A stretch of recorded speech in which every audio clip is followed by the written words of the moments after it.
తప్పనిసరిగా నాడు నేడు పైన ఒక ఎంక్వైరీ ప్రభుత్వం వేస్తుంది. అంటే ఎలాంటి సందేహం లేదు.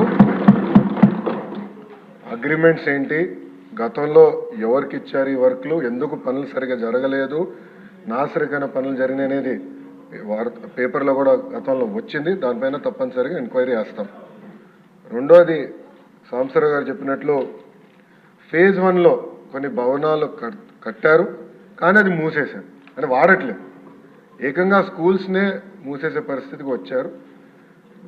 తెలుగుదేశం, జనసేన, భారతీయ జనతా పార్టీ విధానం ఒకటి.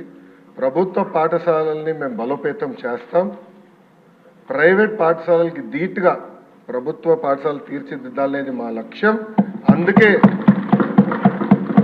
చంద్రబాబు నాయుడు గారి నాయకత్వంతో మెగా డిఎస్సి కూడా ప్రకటించాం. ఉపాధ్యాయుల పోస్టులు కూడా భర్తీ చేస్తున్నాం.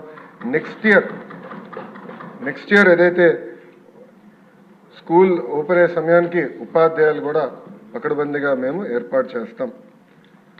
దాంతోపాటు రాజుగారు ప్రధానంగా ప్లే గ్రౌండ్స్ ఏర్పాటు చేస్తే బాగుంటుందని కోరారు. ఉపాధి హామీ పథకంతో అనుసంధానం చేస్తాం. పవనంతో నేను చర్చిస్తాను.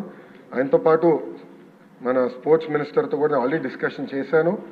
ఇంటర్ స్కూల్ కాంపిటీషన్ ఎట్లా పెట్టాలి, ఇంటర్ డిస్ట్రిక్ట్ కాంపిటీషన్స్ ఎట్లా ఏర్పాటు చేయాలి, కేవలం స్పోర్ట్సే కాదు ఆర్ట్స్ అండ్ క్రాఫ్ట్స్ని ఎట్లా ప్రోత్సహించాలి అని దానిపైన మేము కూడా డిస్కస్ చేస్తున్నాం.